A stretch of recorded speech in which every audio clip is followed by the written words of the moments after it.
ఈ పోరాటంలో మరి భారతదేశ సైనికులు ఎంతో విరోచితంగా పోరాడుతూ మన దేశ భద్రతను కాపాడుతూ మరి దేశ ప్రజలందరికీ రక్షణగా నిలబడ్డటువంటి మరి మన సైనికులకు మద్దతుగా అందరూ లేచి మరి చప్పట్లతోటి మేమందరం మీకు అండగా ఉండామని భారత సైనికులకు తెలియజేస్తూ మన మద్దతును మన సపోర్టును మన సంఘీభావాన్ని భారతదేశ సైనికులకు అందరికి కూడా అందిద్దామని తెలియజేస్తూ మీ అందరికీ నమస్కారాలు, ధన్యవాదాలు. అదేవిధంగా జై భారత్ మాతాకి, భారత్ మాతాకి, జై హింద్, జై హింద్, జై తెలంగాణ. ఈరోజు మరి రాష్ట్ర వ్యాప్తంగా ఉన్నటువంటి మా పంచాయతీరాజ్ సెక్రటరీస్ అందరూ కూడా మరి స్టేట్ కమిటీ ఆధ్వర్యంలో పంచాయతీరాజ్ సెక్రటరీస్ ఫెడరేషన్ ఆధ్వర్యంలో ఏర్పాటు చేసుకున్నటువంటి ఆత్మీయ సమ్మేళనానికి ఇచ్చేసినటువంటి పెద్దలు గౌరవనీయులు మా సోదరుడు పొన్నం ప్రభాకర్ అన్న గారికి, అదేవిధంగా స్థానిక ఎమ్మెల్యే సీనియర్ నాయకులు గౌరవనీయులు మల్రెడ్డి రంగారెడ్డి గారికి, మరి గౌరవనీయులు పెద్దలు నాగర్ కర్నూల్ ఎంపీ గారు మల్లు రవణ గారికి, ఉద్యమ నాయకుడు మరి మీ అందరి యొక్క గొంతుక ప్రతినిత్యం వినిపిస్తూ ఈరోజు మండలిలో కూడా ఎప్పుడు కూడా ఉద్యోగుల నిరుద్యోగుల అట్టడుగు వర్గాల సమస్యలు వినిపించే మన కోదండరామ్ సార్ గారికి, అదేవిధంగా డిపిఓస్ మరియు డిఎల్పిఓ మరి పంచాయతీ సెక్రటరీస్, అదేవిధంగా హర్షవర్ధన్ గారికి, పత్రికా మీడియా సోదరులకు, ఇక్కడికి విచ్చేసినటువంటి మీ అందరికీ కూడా హృదయపూర్వక ధన్యవాదాలు, నమస్కారాలను తెలియజేస్తూ ఉన్నాను. అదేవిధంగా ఈ యొక్క కార్యక్రమానికి నాతో పాటు మా అందరితో పాటు మరి సంఘీభావంగా విచ్చేస్తున్నటువంటి మా కాంగ్రెస్ పార్టీ పిసిసి అధ్యక్షులు మహేష్ గౌడ్ గారిని వేదిక మీదికి సాదరంగా ఆహ్వానిస్తూ ఉన్నాం. మరి వారితో ఉన్నటువంటి అతిథులకు కూడా నమస్కారాలు. అదే మరొక గోపాల్ రెడ్డి గారు, మునుగోడు ఎమ్మెల్యే గారు కూడా వేదిక మీదకి ఈరోజు ఈ యొక్క ఆత్మీయ సమ్మేళనానికి నలుమూలల నుంచి దాదాపుగా మా ప్రజాప్రతినిధులు అందరూ కూడా ఇక్కడ పాల్గొనడం జరుగుతూ ఉంది. నమస్తే. ఈరోజు దాదాపుగా ఈ రాష్ట్రంలో నార్త్, సౌత్, ఈస్ట్, వెస్ట్ అన్ని జిల్లాల నుంచి ప్రాతినిధ్యం వహించేటువంటి నాయకత్వం అంతా కూడా ఇక్కడికి వచ్చి మీ యొక్క సమస్యలకు మరి సంఘీభావం తెలియజేయడం చాలా సంతోషం. ముఖ్యంగా గ్రామ పంచాయతీ అంటేనే మరి ఈ దేశానికి గ్రామాలే పట్టుగొమ్మలు. ఇవాళ దేశం యొక్క ఆత్మ గౌరవం ఎక్కడుంటుందంటే గ్రామాలలోనే ఉంటుంది.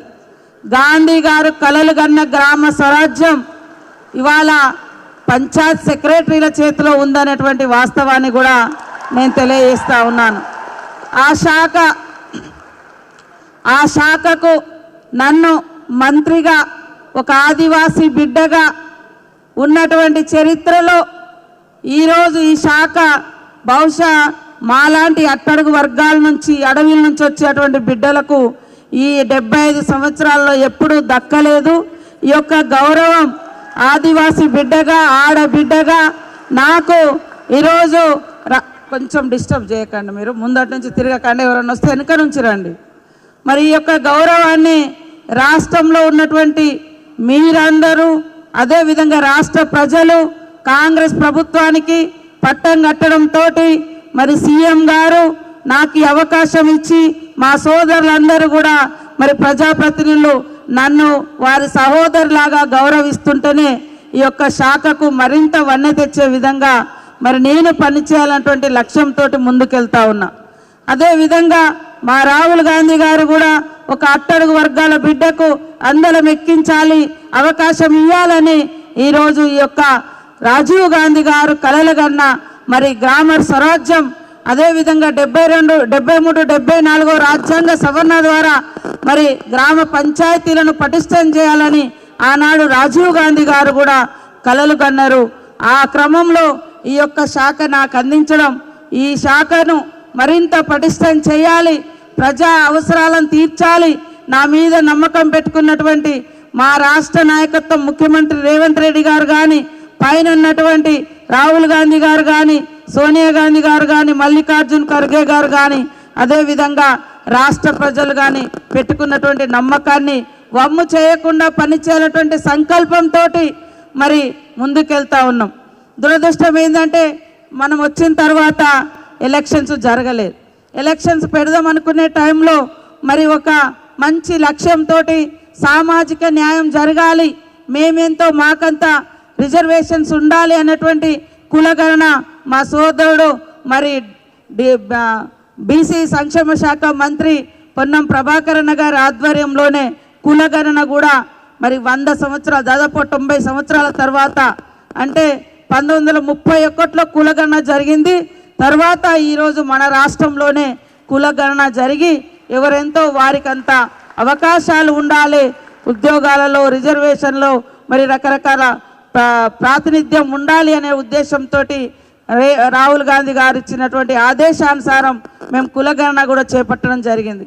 ఆ కులగణన చేపట్టి మరి కేంద్రానికి కూడా మన రాష్ట్ర ప్రభుత్వం ముఖ్యమంత్రి గారు మరి బట్టి విక్రమార్క గారు టోటల్ అసెంబ్లీ తీర్మానం చేసి పంపించడం జరిగింది. ఆ తర్వాత నిన్న మొన్న కేంద్రం కూడా మరి కులగణన దేశవ్యాప్తంగా చేపట్టాలనేటువంటి నిర్ణయం తీసుకోవడానికి కూడా మేము స్వాగతిస్తూ ఉన్నాం. దీనికోసం లేట్ అయింది. ఏది 42% ఇవాళ బీసీ వర్గాలు ఉన్నాయి. అదేవిధంగా వాళ్ళ లెక్కెంతో తేలితే వాళ్ళకు కూడా రిజర్వేషన్స్ అవకాశాలు ఇవ్వాలన్నటువంటి లక్ష్యంతో చేపట్టడం మూలంగా ఇవాళ ఎలక్షన్స్ లేట్ అయింది. దానితో బర్డెన్ అనేది వాస్తవానికి మీ అందరి మీదనే పడతా ఉంది. ఎందుకంటే ఎక్కడ పని జరగకుంటే మరి రకరకాల ఇబ్బందులు వస్తాయి. పని జరగాలంటే మీ మీదనే వర్క్ లోడ్ ఎక్కువైతా ఉంది. దానికి తోడు గతంలో గ్రామాలలో విఆర్ఏలు, విఈఓలు, విఆర్ఓలు లేదా ఇతరత్ర సిబ్బంది ఉండేది. గత ప్రభుత్వం ఎలాంటి అసంబద్ధమైనటువంటి ఇంజస్టిస్ డెసిషన్స్ తీసుకుందో మీకు తెలుసు. కాబట్టి వాళ్ళని తొలగించడం, వాళ్ళు చేసేటువంటి పనులను కూడా మీ మీద జరగడంతో మీ మీద వాస్తవానికి పని ఒత్తిడి అనేది జరుగుతున్నమాట వాస్తవం. అందుకనే మీరు ఇచ్చినటువంటి న్యాయమైన డిమాండ్లు, ఆర్థికంగా ఉండేటువంటి డిమాండ్లు కొద్దిగా టైం తీసుకొని చేసుకుందాం. కానీ ఇచ్చినటువంటి డిమాండ్లలో వాస్తవానికి 2019లో కొంతమంది ఎగ్జామ్స్ రాసి జాబ్స్లోకి వచ్చారు. బట్ వాళ్ళ యొక్క కాలాన్ని 4 years తీసుకోలేదు. ఎందుకు ఏంది అనేది ఒక విచిత్రమైనటువంటి కొన్ని నిర్ణయాలతోటి కూడా మీరు ఇబ్బంది పడుతూ ఉన్నటువంటి మాట వాస్తవం. అదే కాకుండా ఇవాళ మొక్కలు ఇస్తే ఆ మొక్కలది కూడా మేము కూడా సమీక్షిస్తాం. అది ఫారెస్ట్ వాళ్ళు మీకు మరి జీతాలు ఇవ్వాలని అటెండెన్సా పెట్టడం, ఇవన్నీ కొద్దిగా నేను కూడా ఎప్పుడు మీతో ఇంత డీప్గా వినలేదు. ఎప్పుడు మా ఆఫీస్ దగ్గర జనాలు పబ్లిక్ లోడ్ ఉంటుంది, అప్పుడే మీరు ఆ మందిలో వచ్చి ఇస్తారు, మేము అటు వెళ్తూ ఉంటాం. ఇట్లా కాకుండా ఖచ్చితంగా ఈరోజు ఇచ్చినటువంటి మీ నిర్ణయాలన్నీ, మీ డిమాండ్స్ అన్నింటిని కూడా నేను తప్పకుండా మరి సమీక్షిస్తాం. తొందరలోనే నేను మా సెక్రటరీ లోకేష్ గారు, మరి సృజన గారు, మన శాఖ వారు అందరితోటి మరి మీరు ఎంతమంది వస్తారు మీ సంఘం తరపున డిసైడ్ చేసుకొని మరి ఒక డేట్ పెడతాము.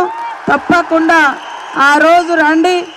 అందులో వీలైనంత వరకు చిక్కుముడులు లేనటువంటి, కోర్టుకు పోయి మళ్ళీ ఏదేదో తీసుకొచ్చలే అట్లాంటి ప్రాబ్లమ్స్ లేనటువంటి అన్నీ కూడా నేను క్లియర్ చేయించడం జరుగుతుందని ఈ సందర్భంగా తెలియజేస్తూ ఉన్నాను.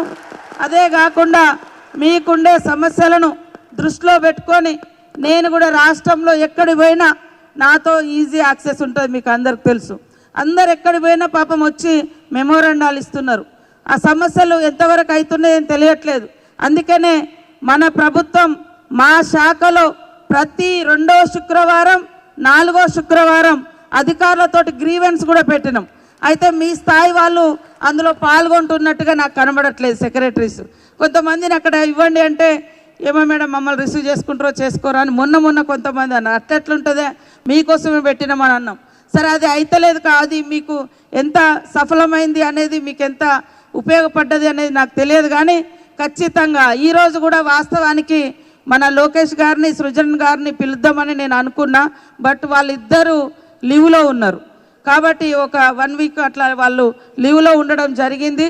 సో వాళ్ళు రాగానే వాళ్ళ లీవ్స్ అయిపోగానే మరి నేను అనుకుంటా 20 తారీఖు వరకు లేదా 25 లోపు ఒక మీటింగ్ పెట్టి తప్పకుండా మీరు ఇచ్చినటువంటి రెగ్యులరైజేషన్ కానీ ఇంకా కొన్ని ప్రమోషన్స్ కానీ ఓపీఎస్ రెగ్యులరైజేషన్ కానీ స్పోర్ట్స్ కోటా కానీ చనిపోయిన కుటుంబాలు కానీ మరి 4 ఇయర్స్ సర్వీస్ సంబంధించిన కానీ ఇవన్నీ కూడా ఉన్నాయి. నేను కూడా కొన్ని సమస్యలు ఈ మధ్యకాలంలో పరిష్కరించుకుంటూ వస్తూ ఉన్నాం. గతంలో 2017-16లో కూడా చనిపోయినటువంటి కారుణ్య నియామకాలై కూడా ఈ మధ్యకాలంలో కొంతమంది అధికారులకు ఇష్టం లేకున్నా లేదు చేయాలి అని సీఎం గారు మేము పట్టుబట్టి అది మరి కారుణ్య నియామకాలు కూడా చేపట్టడం జరిగింది. అదే కాకుండా సాలరీస్ కూడా మన శాఖలో 93,000 ఉద్యోగులు ఉంటే వాళ్లకు ఎక్కడి నుంచో ఆపుకుంటా జీతాలు పడేసరికి నెలాఖరైతుంది. అట్లా కాదు అని మరి గవర్నమెంట్ ఉద్యోగుల జీతాలు నెల మొదటి వారంలో మొదటి రోజు వేస్తే ఇప్పుడు మన 93,000 ఉద్యోగులు ఎవరైతే ఉన్నారో శానిటేషన్ వర్కర్స్ కానీ ఇతరత్ర సిబ్బంది కానీ వాళ్ళందరి కూడా గ్రీన్ ఛానల్లో వేయడానికి కోసం మొన్ననే జీవో కూడా తీసుకొచ్చినాం. వాళ్ళందరికీ కూడా నేరుగా హైదరాబాద్ నుంచి సాలరీస్ పడే విధంగా మరి అదంతా ప్రణాళిక చేస్తూ ఉన్నాం. అదే కాకుండా మీరు కొన్ని వర్క్స్ చేసిన ఈ మధ్యకాలంలో ఏమున్నా మీరు వచ్చేటప్పుడు కానీ లేదా మేము కూడా మన కమిషనర్ గారికి చెప్పి అవన్నీ కూడా తెప్పించి అందులో వీలైనంత వరకు కొంత మీ బిల్లులు కూడా క్లియర్ చేయించడం జరుగుతుందని ఈ సందర్భంగా తెలియజేస్తూ ఉన్నాను.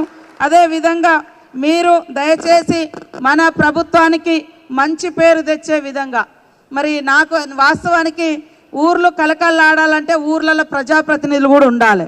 ప్రజాప్రతినిధులు లేరు. మీరు ఏ ప్రోగ్రాం పెట్టినా మీరు లేదా మా లాంటి వాళ్ళమే వస్తున్నాం. ఆడ లోకల్గా ఎంపీపీలు జెడ్పీటీసీలు వార్డు మెంబర్లు ఇట్లా కొంచెం ఉంటే ఆ గ్రామంలో రకరకాల ఇంకా ఇన్నోవేటివ్గా మనం ఆలోచిస్తాం, ప్రోగ్రామ్స్ అవుతాయి. అది కొద్దిగా మనకు ఇబ్బందికరమైన పరిస్థితి ఉంది గ్రామ పంచాయతీలలో సర్పంచెస్ లేక. అది కూడా తొందరలోనే క్లియర్ చేసుకుంటే మీకు కూడా కొద్దిగా సపోర్ట్గా ఉంటుంది. తర్వాత ఇందాక ఒకటి చెప్పారు సర్పంచు ఉప సర్పంచు మరి చెక్ పవర్ ఉండింది అప్పుడు 2018 పంచాయతీరాజ్ యాక్ట్లో. బట్ డబ్బులు ఇచ్చేటప్పుడు పనిష్మెంట్ మాత్రం ఇచ్చినాక సంతకమేమో వాళ్ళది, పనిష్మెంట్ ఏమో మీ మీద ఉంది. సో దీన్ని కూడా మనము తప్పకుండా సమీక్షించుకొని మీకు ఇబ్బంది జరగకుండా మరి మీ యొక్క ఉద్యోగ భద్రతను అదేవిధంగా మీ కుటుంబాల యొక్క భవిష్యత్తును దృష్టిలో పెట్టుకొని మనమందరం ఒక కుటుంబం లాగా మనమంతా ఒక టీం వర్క్ చేసుకుందాం. ఇందులో విభజన అనేది లేకుండా అందరం కలిసికట్టుగా పనిచేద్దామని తెలియజేస్తూ ఉన్నాను. దయచేసి మీరు కూడా ఏదన్నా చిన్న సమస్యలు వస్తే నాకు చెప్పడం కానీ లేదా సంబంధిత అధికారులకు కానీ లేకుంటే మీ యూనియన్ ద్వారా ఏదైనా మెసేజ్లు పెట్టడం కానీ లేదా రిప్రజెంటేషన్ కానీ చేయండి. ఎందుకంటే ఈరోజు గ్రామాలలో వేరే యంత్రాంగం కూడా లేకపోవడంతో టోటల్ బర్డన్ మీ మీద పడి మీరు ప్రెషరైజ్ అవుతున్నారు. ఆ ప్రెషర్కు గురి కాకుండా మరి ఆరోగ్యాలను కాపాడుకోండి. పని కూడా ఇష్టంతో కష్టపడండి, ఇష్టాన్ని పెంచుకొని కష్టపడండి. అది పనిష్మెంట్ లాగా కాక మీరు ఇందాక చెప్పారు గతంలో సండే లేదు, మండే లేదు, సాటర్డే లేదు, కానీ ఈరోజు మరి అదొక హాలిడే లాగా కూడా మీరు రిసీవ్ చేసుకుంటా ఉన్నారు. సో ప్రతి ఒక్కరికి పర్సనల్ లైఫ్ ఉంటుంది, ప్రతి ఒక్క ఉద్యోగికి. కాకపోతే ఏదైనా ఎమర్జెన్సీ ఉన్నప్పుడు, ఏదైనా ఎమర్జెన్సీ వర్క్ ఉన్నప్పుడు అది మనం మానవతా దృక్పథంతో మన ప్రజలకు అవసరం పడ్డప్పుడు లీవ్లను కూడా క్యాన్సిల్ చేసుకొని వర్క్లోకి రావాల్సి వస్తుంది. బార్డర్లో సైనికుడు ఎట్లయితే మరి యుద్ధంలో వాళ్ళు ఎంతైతే గట్స్గా ఉన్నారో గ్రామం కూడా అంతే. మనం ఒక్కరం నిర్లక్ష్యం వహిస్తే ఆ గ్రామం మొత్తం ఎఫెక్ట్ అవుతుంది. అది మంచినీళ్ళు ఇచ్చే కాడ నుంచి పారిశుద్ధ్యాన్ని మనం క్లియర్ చేయించకుంటే ఊరంతా మురుగు వాసన వస్తుంది, జబ్బులు వస్తాయి. మంచి వాటర్ ఇవ్వకుండా మరి డ్రింకింగ్ వాటర్ పొల్యూట్ అయితే మరి ఆ వాటర్ తాగితే పబ్లిక్ హెల్త్ పాడవుతుంది, చావులకు కూడా గురి కావాల్సి వస్తుంది. సో ఇంత పెద్ద భారం బాధ్యత మన మీద ఉంది. పబ్లిక్ అంతా కూడా మనల్ని నమ్మి భరోసాతో ఉంటారు. కాబట్టి మీరందరూ కూడా ఇదొక సైనికుడిని పాత్ర, మన పాత్ర అనుకొని మీరందరూ పనిచేయండి. తప్పకుండా నేను 20 తారీఖు లోపు వాళ్ళు అంటే ఇద్దరు లీవ్లో ఉన్నారు ఇప్పుడు, కాబట్టి ఖచ్చితంగా పిలిపించి మాట్లాడి చేస్తా. మరి నిన్న మొన్న కూడా అంగన్వాడీలకు అసలు అంగన్వాడీ వ్యవస్థ పుట్టిన కానుంచి లీవులే లేవు వాళ్ళకు. మొన్న వాళ్ళ కోసం కొన్ని మరి లీవ్స్ కూడా మేము ఇచ్చి వాళ్ళకు కూడా ఫ్రీ హ్యాండ్ ఇచ్చినాం. కొన్ని సిఆర్టీలు ట్రైబల్ వెల్ఫేర్ డిపార్ట్మెంట్లో, సీఎం గారి డిపార్ట్మెంట్లో వాళ్ళే కూడా కొన్ని సమస్యలు ఉంటే మన ట్రైబల్ వెల్ఫేర్ డిపార్ట్మెంట్ వాళ్ళతో పిలుచుకొని సీఎం గారి ఆదేశానుసారం వాళ్ళ సమస్యలు కూడా పరిష్కరించి వాళ్ళు సమ్మె చేసినటువంటి సమస్యలన్నీ కూడా చేసినాం. నేను ఇప్పుడు మీ శాఖకు మంత్రిగా ఉన్నా కాబట్టి నా బాధ్యత అదే కాకుండా గ్రామాలు ఏ ఊరు పోయినా ఏ మంత్రికైనా గ్రామాలు పరిశుభ్రంగా ఉండాలి, గ్రామ ప్రజలు ఆహ్లాదంగా ఉండాలి, ఆరోగ్యంగా ఉండాలి అంటే మరి అందరికీ గుర్తుకొచ్చేది సెక్రటరీ. కాబట్టి సెక్రటరీనే గుర్తుపెట్టుకుంటారు. నేను మీ అందరికి ఒకటే గుర్తు చేస్తా ఉన్నా, మనం ఎక్కడ పని చేసినా మన పనితనం మెరుగుపరచుకోవాలి. మాకు ఆ సెక్రటరీ కావాలి అని గ్రామస్తులు డిమాండ్ చేసే విధంగా, అవసరమైతే మన కోసం ధర్నా చేసే విధంగా మీ యొక్క పనితనాన్ని నేను ఒకటే చెప్పగలుగుతా. పుట్టుక గిట్టుక అనేది కామన్, పుట్టినవాడు గిట్టక మానదు. కానీ ఈ పుట్టుక గిట్టుక మధ్య నీ పాత్ర ఏంది? ఆ ఊరిలో కావచ్చు, ఆ వృత్తిలో కావచ్చు, కుటుంబంలో కావచ్చు, సమాజంలో కావచ్చు, ఆ పాత్రనే ఈ సమాజానికి మనల్ని గుర్తుండి ఉంచుకునేలాగా చేస్తుంది.